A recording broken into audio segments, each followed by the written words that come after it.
Well, mentally ill people do wind up moving to the woods. It's happened. Yeah, I mean, it happens all the time. I remember there was this one guy who was famous in Maine he was a legend that he would break into people's houses and steal their stuff. And then they found out that he was a real person. And he had dropped out of society in like the 1970s and just decided to completely live by himself. Like, he didn't talk to people for decades. Oh, wow. And he was by himself alone in a tent in the woods. And he would just steal stuff from people's houses when they weren't around. Wow. Yeah, and like live off of whatever he found or ate. And I don't know, like, what his like woodscraft was like. Is this it? Stranger in the Woods. Yeah, this sounds is the story. like it. For 27 years, that's Christopher wild. Knight lived alone in a clandestine wooded camp in tiny Rome. I don't know what that is. Undiscovered and unaided, breaking into camps to steal what he needed to survive. When he finally captured and arrested in April 2013, the story of the North Pond Hermit made headlines worldwide. But Knight spoke only to one journalist, Michael Finkel. In an exclusive excerpt from his new book, Finkel explains the origins of the whispered myth that haunted central Maine for decades, the legend of the stranger in the woods. It's pretty cool. It is kind of cool. It's cool. He did his own. Yeah. Look, I mean, I'm sure he had all kinds of probably issues, right? But, yeah, for sure. But he lived his own, he made his own path. He lived off of stuff. It reminds me, have you ever heard of the Japanese survivor in Guam? Have you heard about that story? Yes, I did. Yeah. Tell that story. So from my understanding, during World War II, there was a crash in Guam and from a dogfight. And this Japanese pilot or guy who was in the plane went and hid in a cave up on a mountain in Guam. And he spent until 2002 living in this cave, thinking that World War II was continuing, and he thought he had a better life living in a cave and living off of the jungle because Guam is like a hub for, I think, United or Delta, one of the major airlines. So all these planes are coming in and out every day, and he thinks it's World War II continuing. Wow. Yeah, and there's military bases and everything else in Guam. So was it really 2002?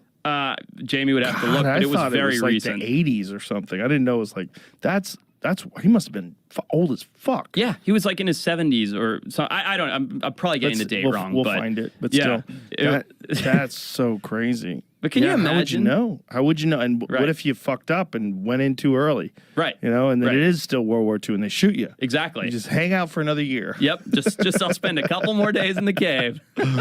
Oh my God. So what is There's two stories actually. We'll go with this one first. Is the one you were talking about. This one 97. 97. Oh, died in 97. Died in 97. Yeah. So years of service 41 to 45, and then it says 1972. I guess. Do you see that? 28 years of hiding in the jungles of Guam. Yeah, I think that's what we're talking about there with 45. So they found him in 72. I just saw a story this morning, which it's not new. It apparently was in 2013. There was a man. A man took his two sons after Vietnam came, and they were hid in the woods for 40 years. Wow. Forced to live off rats and make loincloths out of tree bark. Man who spent 41 years living in the jungle after fleeing Vietnam War makes emotional return to his former home. 41 years. Look at the picture of him. Social skills, obviously, and he didn't know what a woman was. He said really? His father didn't tell him what a woman was. They saw 5 people their whole life and hid from him in the woods when they saw him. This is according to what I read earlier today. God.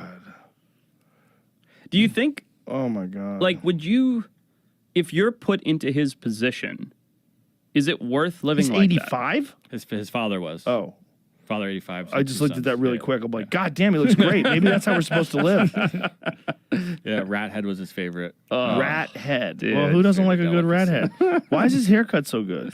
That's a good question. This is bullshit. I think this is after they found him and they took him back to take pictures and show. He was probably fuck showing him off. what he was doing the whole They time. redressed him. This is horseshit. Look right here. Yeah, they redressed him. After They 3 redressed years. him in rags. Yeah, That's what he looked like for the when they found him. photos. That's what he looked like when That's they a little found better. him? Yeah, that looks like a guy living in the woods. Wow. Rat head. He was eating rat heads. What does it say? His son was killed? What does it say? I'm not sure. One day his wife and two of his sons were killed by a mine explosion, putting him in a state of shock. He took his 2-year-old son and fled into the jungle, thereafter never having any contact with anyone else. The pair survived by foraging fruit and cassava from the forest and planting corn. They wore loincloths made of tree bark and lived in a timber hut raised 5 meters above the ground.